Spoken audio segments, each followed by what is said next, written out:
I'd like to introduce Graham Chick. He is the co-founder and major shareholder of GemaTech Group, and this was since June 1997. And what the organization does is effective recovery for a company's telecommunications infrastructure. So they develop solutions which meet the requirements of the Civil Contingencies Act. And I let Graham tell us more about that. A brief summary of what we do. So, voice penetration, are you fine with this level, or up a little bit, or down? That's fine, okay? Thank you. Yeah, communicating in a crisis. Talking to Eve, I'm coming in from the coalface end, if you can, today. We're the nasty vendor. We're the guys that develop technology from first principles to be able to address all aspects of telecommunications, voice in this word, resilience and compliance. So we do everything from first principles. We love to be able to work with end user requirements, and that's why I'm delighted to be here today. And I understand it was Maggie Ellis that attended one of our seminars back in January, and from attendance of that, we've been invited here today. So thank you, Maggie, for that. I also asked Steve at coffee break how contentious I can be today, because I've got a bit of reputation of being a little bit outspoken, so I might have to be vetoed along the day. But what I've heard this morning is the whole essence. I can tell you today that there's a tremendous amount of technology out there already, not just from GemaTech. I'm going to try and keep this as generic as I can, really, but tell you what we're doing specifically. But there's an awful lot of technology out there today which can deliver an awful lot of what you are looking to do today. But the trouble is, there's an infrastructure in place, there's a bureaucracy in place, there's a whole lack of inertia in place that prevents this from being delivered for you today. So, talking to Eve, if this is a sort of a think tank of how you can implement solutions, how you can look at how do I best put something in place for the future to mitigate this, mitigate that, mitigate the other, I'm going to tell you how you can do that, but you need to be able to cut through the bureaucracy and the red tape of the various elements, the telcos, what I'm going to call the MNOs, the mobile network operators, the bureaucracy of the local resilience forums, the telecom subgroups, all these things. So there we go. So background, GemaTech, we are a specialist telecoms technology company focusing on the design and development of network which is within the telco networks or exchange-based, sitting in the exchanges of technology which develop, in principle, flexible ways of working. The whole ethos of where GemaTech come from is developing that magical word, flexible ways of working, flexible ease of use. And we've heard this from John before. We also, specifically really, is that technology today has to be easy to use. Now, we're not, a lot of people can develop the same sort of technology, but in a disaster, in a major incident, as well as everyday use, it has to be easy to use, because if you can't, you know what? You don't use it. And that's the whole essence of where life must come from. We've got to develop for you solutions which, and I'm going to be insulting now and say a young receptionist can be able to pick up some device and go click, click, and they've done the job of the PhD telecoms programmer. Because the PhD telecoms programmer might be the poor chap that's under 10 ton of rubble somewhere, or stuck in the underground somewhere. So the whole essence of rapid response, of being able to communicate in a crisis, has got to be based upon anybody doing anything. And the key to where GemaTech come from is simply this. I'm a businessman, I'm not a techie, although I'm getting too much to be dangerous, I suppose, sometimes. And the test within GemaTech is if I can use it, anybody can use it. So we've got two rules. If you can drag and click a mouse, most people can do that. If you can type a word on a keyboard and actually then click a mouse or drag it or press a button, you can drive any technology that GemaTech has developed. That's the test. So there's where we're coming from, specifically looking at compliance and resilience. Compliance is not really for today, other than to say that is a compliance issue or a regulatory issue. The FSA require things to be voice recorded. Well, I would suggest to you that in a disaster or a major event, you know, it might be a very good idea that you had whatever you were saying voice recorded. I don't know if some of you guys have attended the National Resilience conferences sometimes, but I was very, very fortunate to listen to a presentation by a barrister by the name of Mark Scoggins once, and he put the willies up me, that's for sure, because he takes you through the whole presentation. He actually represented, well, he can be on the attack and he can be on the defence. But he's acted in the Potter's Bar, I think it is, and some of the Menez shootings and things. And he takes you through the cross-examination. He asks you, what do you do? Who else knows about that? Whatever it is. And right then the bottom question is, so it sounds to me that you were planning to save money rather than planning to save lives. Now, would that be a reasonable assessment? And you can hear a pin drop when that comes out. So the whole ethos of dealing with things in a crisis, dealing with things in a major invocation, is all down to be able to pick up something which is so easy to use, you use it, and you've got the ability to retrieve whatever you said after the event to say, well, I did the best I could, or I complied with the plan. So it's all to do with this. Now, unfortunately, and we'll get on to where we're going in a minute, but unfortunately, the Cabinet Office drive, careful if I'm within kicking distance here, but the Cabinet Office drive it down to the local level of implementation, which is great in principle. I would argue, though, with all due respect, that if you made the top end more prescriptive and more saying you must, as against, well, we'd like you to, but you must push it down here. You've got 43 local resilience forums. They all should have telecom subgroups, which you would presume might very well be people who know about telecoms. Sorry, no. We've been working with the local resilience forums for about 2.5 years now, with absolutely negligible response. Because it'll come down to, yeah, great in theory, we'll have our meetings, we'll discuss it. With some telecom subgroups out there saying, can't come into our meetings, you might try and sell us something. You might try and sell us a solution. And I'm over-egging the point, allow me to do that, to make my point. That there's got to be a willingness to participate, a willingness to adopt that technology which is actually out there today. That's the key. And I had a quick chat over coffee this morning with a colleague from there, from London Borough Redbridge, and he said, absolutely right. We do all our plans, we work it all out, and they're all the same. Well, I can't say all, can I? The majority of them are the same.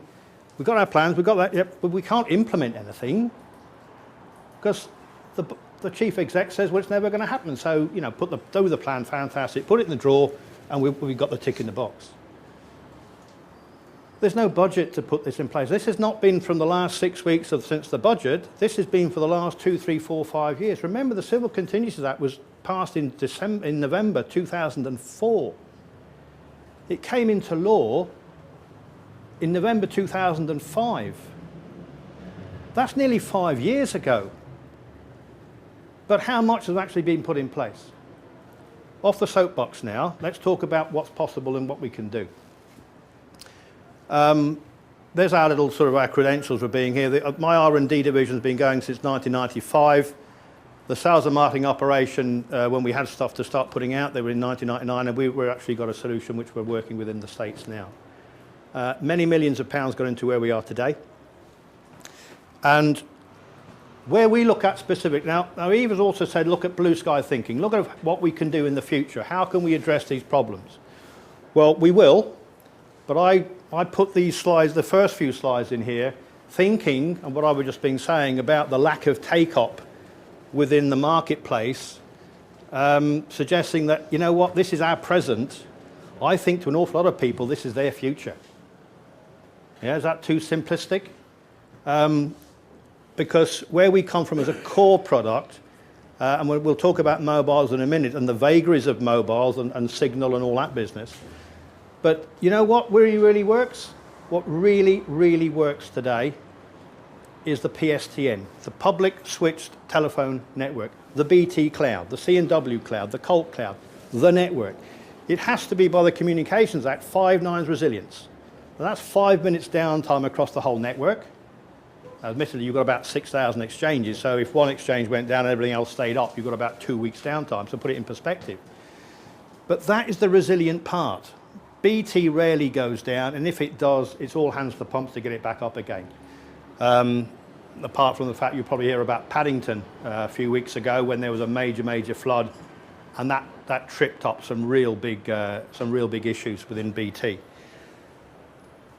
It's what we call in the world the last mile. It's when the cables leave the telephone exchange and they nip under the traffic under the ground, invariably under the pavement, a little 50mm dot, 6 inches underneath the pavement, left at the traffic lights, right on the zebra crossing, into your building, via the little green boxes in the street, the little distribution panels. Where I live in Fleet, I can open that door and shake hands with the cables anytime I want to, which means that they're actually prone to flooding, if it was in the floodplain, of course. I can lose my circuit through any roadworks. It's the first thing the JCB digger driver hits, remember, 6 inches under the pavement. A PBX can fail, or you can't get into your building for any number of different reasons. We've seen it before. John was talking about they couldn't get into their building because of the snow. Other people can't get in because of any sorts of reason. There might be a tanker which has crashed 100 yards down the road. Next door might be on fire. There's a whole raft of reasons why you can't get in. So there's your susceptibility. So what we've developed is the ability to locate equipment, and it's literally only this big, it's not that, but it's the technology in it which costs the money, promise you. To locate that equipment in the sanctity and security of the local serving exchange. Now, it took me 4.5 years to get permission, and some help from Ofcom, I hasten to add, to be able to get access to the BT exchanges to install that equipment. Yeah? So there's the first little arrow there. So by putting that equipment in the BT serving exchange, and because the networks generally, you have to come into the serving exchange before you can disseminate the incoming numbers. By putting the exchange there, we can, and there's the magical phrase, I can instantaneously and seamlessly, and there's a good word in the disaster, instantaneously and seamlessly recover 100% of your incoming calls directed to your individual number. You've got your own number on your desk, what we call a DDI number. Instantaneously and seamlessly recover individual calls directed to individual numbers by intelligently rerouting them on an individual DDI by DDI basis to any other number, on any device, anywhere. And you can activate that, remember, drag, click, done. Using an Excel spreadsheet, numbers, where I want them to go, drag, click, done. Simple as that. And I can take them off to mobiles, to airwave handsets if you've got a PSTN connection on that. People working from home maybe. Individual faxes, if you're still using faxes. I know a lot of councils still do. Legal practices still do. And create, as seamless as we possibly can, business as usual. Yeah? So that's using technology, which is just today. And remember that the two little boxes there. If I come along as a vendor of voice recording, there's about 35 of these in the country at this minute in time, all selling you equipment to voice record your inbound, outbound calls. But they all sit, their equipment, in your own premises. Not much good if the cable's cut or you're not in the building. So we would advocate putting all of the technology back in the network, recording the call all day, every day from the sanctity and security of the exchange. So if you lose your last mile, call comes in, send it out to your mobiles, out to your airwave handsets, and you're still being recorded. Picking up a particular case in point, Cumbria specifically, when Carlisle, beg your pardon, Carlisle sank, 4 or 5 years ago now. I've got another presentation where you've got the picture of the ambulance station, underwater. Picture of the fire brigade, underwater. Picture of the police station, underwater. All decamped to the top of the hill, the crisis control centre. No way of getting the calls from those 3 locations up to the command centre. So maintaining communications, protecting your communication, maintaining the communication from the general public. Airwave, to be fair, is more internal and emergency services. I'm not going there, talked about that. But for the general public, the ability to receive, the general public making calls into your crisis control team, into your other organisations, is key. That technology, and bearing in mind that this is the bit of the flag, I suppose, is that we have made this our space. So how many other people do anything similar to this? There isn't anybody. We've made this our space, and so the instantaneous and the seamless bit. So we can also activate partial stuff. So there's enough of that. Coming back to our colleague of London Borough Redbridge as an example, and I'm only picking on the Blaze because the gentleman's there, what I've just been talking about obviously costs money. You know, we add R&D as we're a commercial organisation. That costs money, and it starts at around about £1,000 a month, to put that in perspective. And there's no money. You know, the chief execs do not want to spend any money on business continuity because you know what? It's never going to happen. Never going to happen. Never had a power cut. Never had a cut cable. Never had a snow. Never get kicked out the building. Don't need it until we need it. And so what we've done, and this really came out after Gloucestershire when they sank twice on the trot. It came out of that, and we developed a solution, exactly the same technology I've just described, but as a ruggedized, portable solution, whereby you pay a limited amount of money, less than £4,000 as an annual subscription, so you can set up your call plans, practice them, play with them, improve them. Mary's left, Jim's changed department, Michelle started last week. Update your call plans so you know exactly where people are, what they want to do with them, where you want to send those calls.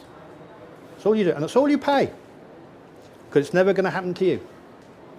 But when it does, then you can actually call and then deploy a rapid deployment solution. You know, they'll get on the bat phone, get the thing delivered into the carrier's exchange, plug it in, and now we've got an instantaneous and seamless, well, sorry, not instantaneous at that time, but as soon as it's connected, we're now recovering our incoming calls.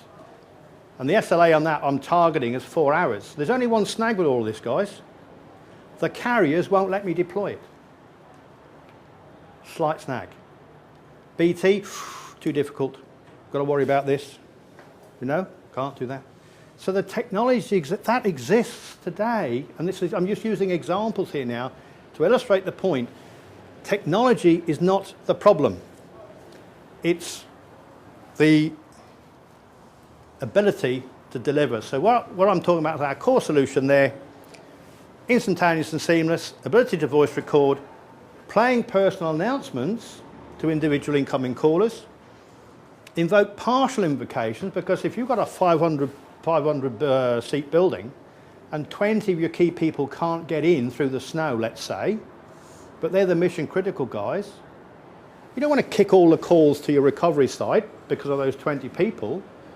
What you want to be able to do is to let the other 480 come in as usual and just squirt out the calls to those 20 at home or whatever.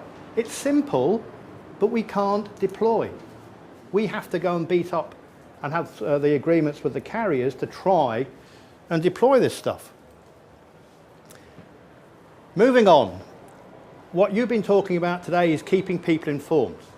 Rapid notification systems. Now, there's a growing number of specialist vendors in the market for this. I would think of probably about 9 or 10 at this minute in time. A large number of them are concentrating on the easiest part of doing that, which is SMS texting. Great, receive a text. And they'll charge you various degrees per text. The lid was blown off of that. I think it was the presidential elections when John McCain wanted to announce to conference that, I can't remember her name now, but who the vice president was going to be. Sarah Palin, thank you very much. And they wanted to, everybody was to know at the same time, bang, send out an SMS text. 65% of people got the text. The rest got lost. And that sort of blew the lid off the fact of how many are actually delivered. You know, what are the prioritization there in delivering those texts?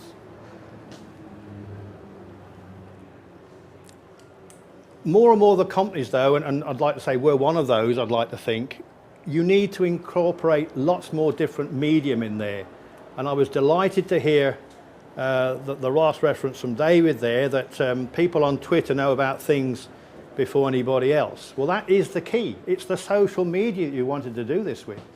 So it's not only an SMS text, which you can read, so if you're blind you can't, so you send out at the same time maybe to a certain group of people a voice message. A voice message is either pre-recorded or have the ability to plug a microphone into a laptop, record a specific message, highlight a specific group, press the button, and it goes out to those individual people as a voice message, as a tweet, as a Facebook entry, as an email, as a fax, as a web page. All of these things are possible today. All right? The older ones put equipment in the customer premises. Again, you know, my argument, silly place to put it if the building isn't there, or if it just got flooded, or the connectivity's been cut. Best to be in the cloud. Best to be in the exchange. Best to be somewhere safe. And here we go with a little bit of forward thinking now. What we're looking to do, or what we're working on doing, and because it's going to the outside world, a bit commercially sensitive here, just think of it this way. Just think that I've got a business here. I've got sorry, not me as a business, but you as an organisation. You've got all these different groups of people, and it's affecting a certain group in a certain area.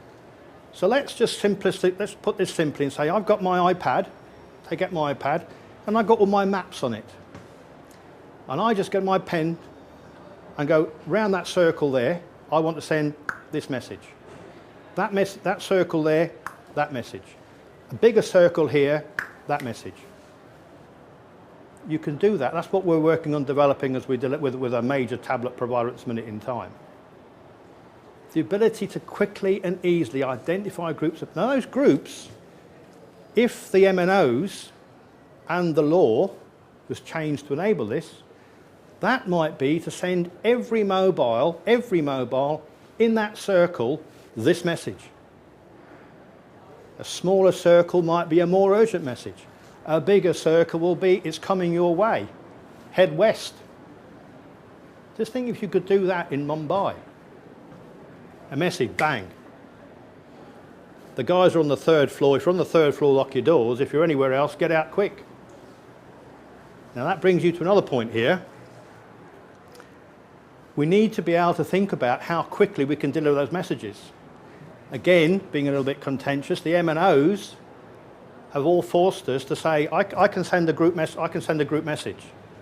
Right? So I pick out a group, 50 people, 100 people, 500, it doesn't matter. I want to send this message, bang. So I've sent the group message. The MNO then says, hang on a minute, I want to charge for this, so I'll send them one at a time, because I'll charge you 10p a go. So that's 500 times 10p, fantastic, 50 quid please. Great stuff. But it's taking up bandwidth. It's taking up the need to do this. But when Orange, sorry, I'm going to use a specific name, when the mobile operators send you, there's a new free offer coming up, buy this, that and the other, they send it out as a group message. They send one message as a group, down. It's the equivalent of one text, 10p's worth. But everybody's got it. And it takes out all of the congestion. All of the congestion goes. But they only get 10p. So there's a thought for you. Why not use that group method and then send somebody, the government or whatever it is, hang on, well actually that was 5,000 texts you sent at 10p, so you owe me 500 quid please, after the event. But you've got the thing out there and people know what the heck's going on when they needed to. The vagaries of mobiles, a pet thing for me this. The MNO's priorities when it comes down to it, they're all businesses. They paid billions to get their 4G licenses, to get all of their spectrums. They've got two priorities: win new numbers and retain the numbers they've got. That's their primary objective. Or we go and find a different country where we can get some more numbers, get some more traffic. They're not particularly interested, I would suggest, and please prove me wrong with this, guys, developing additional services. We're trying hard at this minute in time because the FSA specifically are bringing in the requirement of having to voice record all mobiles. There's 2 or 3, 4 technologies out there at this minute in time. It's very, very new, a couple of years old at max. I would argue, and this is sort of a little bit sensitive now, doing it outside of the networks is only going to add delay. I mean, you get a mobile call in the congestion at this minute in time. It's slow, isn't it? It's slow to connect. It'll be even slower when you're voice recording. Even slower. So where's the best place to record the call? Not outside. It's in the network, in the mobile network's operation. They can record wherever you like there, but the resistance is, see what I mean, as a principle, yeah? What's required? We need their cooperation. We need to cut through the revenue generations there, give them solutions which they can generate income from, because competition is good coming at the top there. Ofcom have done a massive, fantastic job driving the price of mobiles down, driving the cost of everything down, but what it's deprived the MNOs of is investment. That's why at 7.7 you've now got the mobile networks being congested. The mobile network's not crashing, but that's a separate issue. But they could do. That's why the Cabinet Office have had to bring in what they call the MT Pass, the Mobile Telephone Preference Access Service.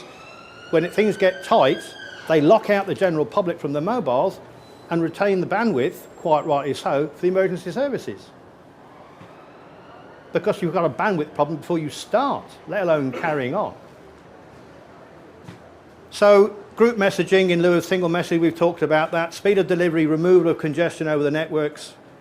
Maybe it requires government policies and direction, sir, I would suggest, to actually start to say to the local resilience forums, remember, and the TSGs, okay, you control your own destiny, chaps, but you know what? You've got to. Not a case of we'd like you to, you've got to.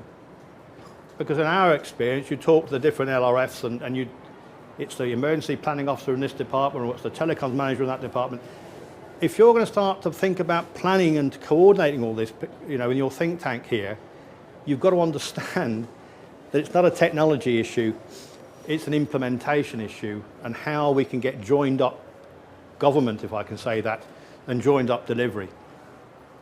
But to be able to deliver some of these, we've also got to look at the data protection issues as well. Because I'm now going to go into a little blue sky thinking a little bit. So, and I'll have to keep this general, but let's say, well, today you can do this again, but it's expensive. All the networks, if the police get involved with a court order, we want to be able to track that mobile. We want to know where that mobile was for the last week and a half or 2 weeks or whatever it is. We want to know which mobiles it was with, you know, the terrorism search stuff and all that. But to do that, the carriers, the mobile networks, can't access that information in an easily obtainable format. So they have to go and play with it, generate it, and it costs, and I'm going to put a finger in the air now, figures of £25,000 per request is not unusual. And it needs a court order, to the best of my knowledge, to get hold of that. We could do location-based services. If permitted by changing the law, I would suggest, and implemented by the mobile network operators, we could track all the mobiles and count people in and out tube stations. That'd be good, wouldn't it? We know how many went in under the ground, not in and out the same station, in there and out the different stations. We could track all of that. We could develop a little bit of technology now, quite easily, to be able to do that. But Data Protection Act comes into play now, because it's now the big brother.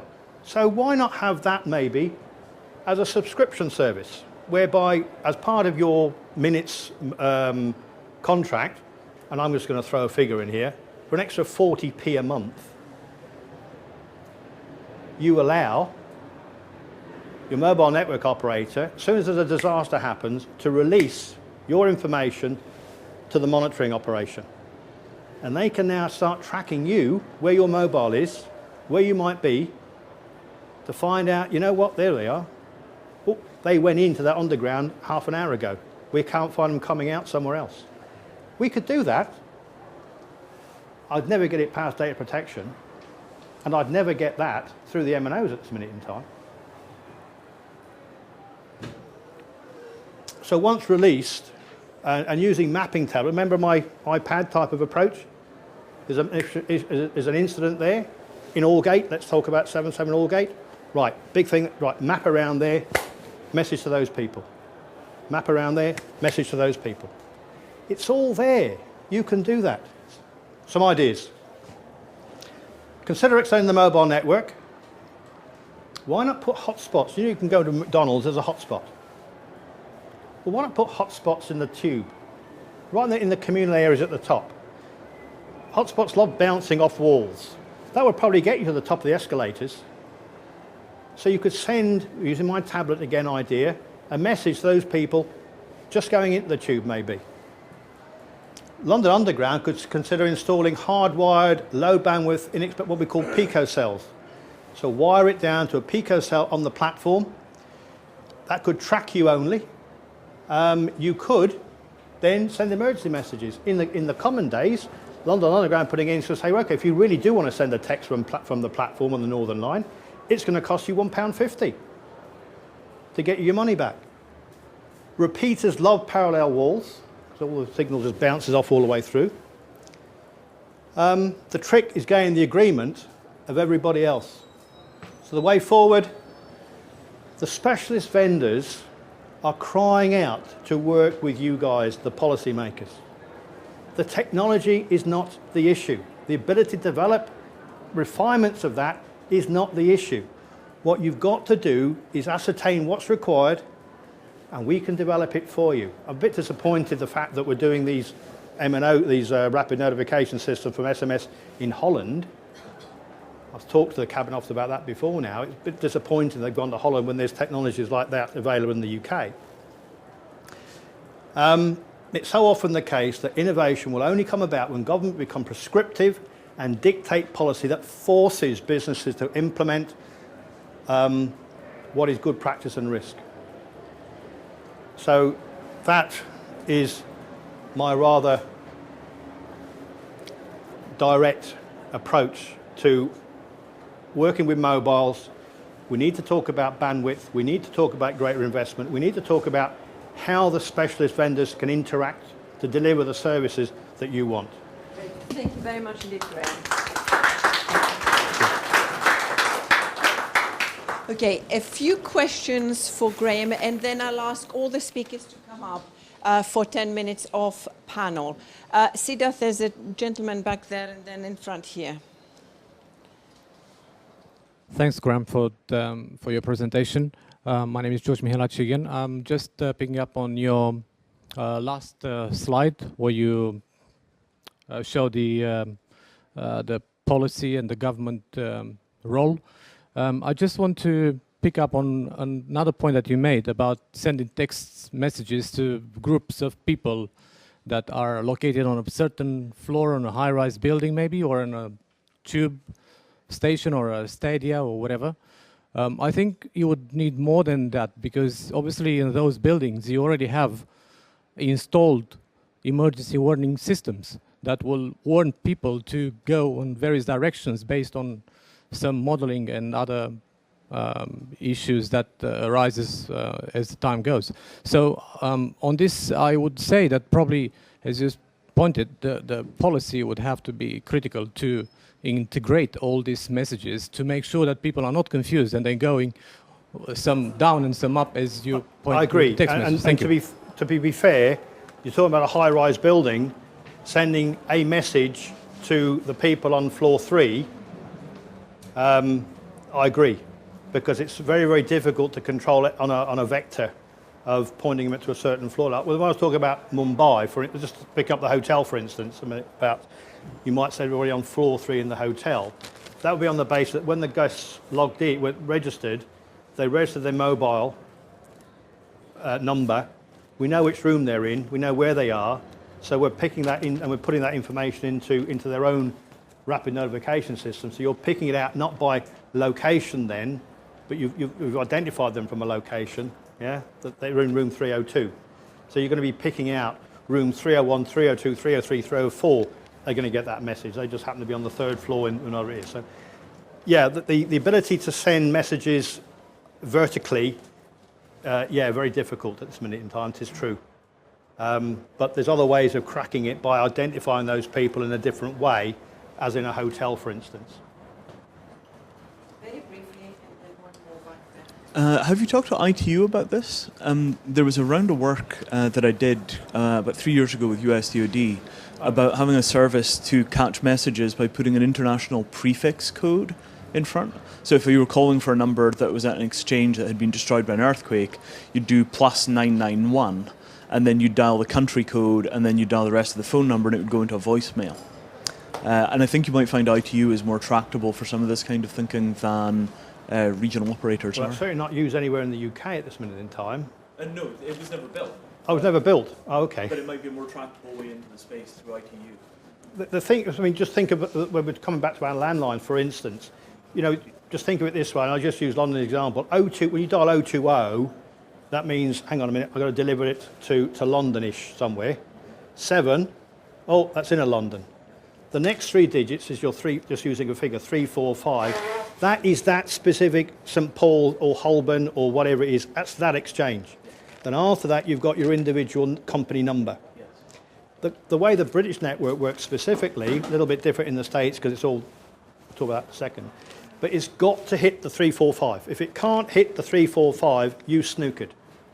So it has to hit that local exchange before you can manipulate the rest of the number range. Well, that's the logic of routing it up through the international area code. So you prefix with the area code that gets you out with the national grid. Whether the BTs of that would look at that, I've no idea. In America, so in Britain, you see, you've got networks. You've got the BT network, completely separate to the cable and wireless network, completely separate to the Colt network. They're all individual networks. In the States, they are one massive network, and that's why you can flick calls between Quest and Verizon and MCI and whatever it is, and it's a much easier solution. We've got 3 nodes in the States, or we've got 1 at the minute, we're going to build 2 more. 1 on the West Coast, 1 in the centre, and 1 on the East Coast. And we can do everything from those 3 nodes. Hi, Jennifer Cole from the Royal United Services Institute.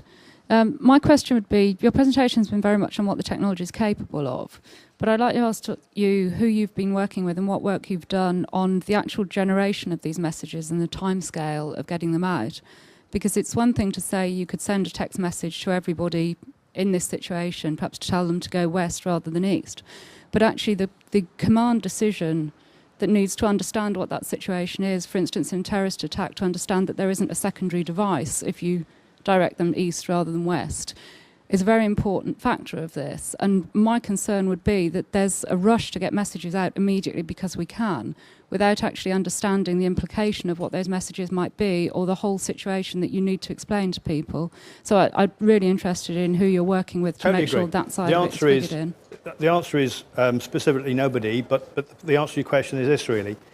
We provide the technology and the interface and the web pages and the secure web pages which deliver whatever you want to deliver. So you can pick out your individual, you can populate your numbers, you've got to pick up a group, you can pick up this, you can pick up... It's the ability to use something as a tool, what you populate it with, whose numbers, at what destinations, and what messages you send to what groups. That is all down to the user entity. We will train them on how to, and it's an hour.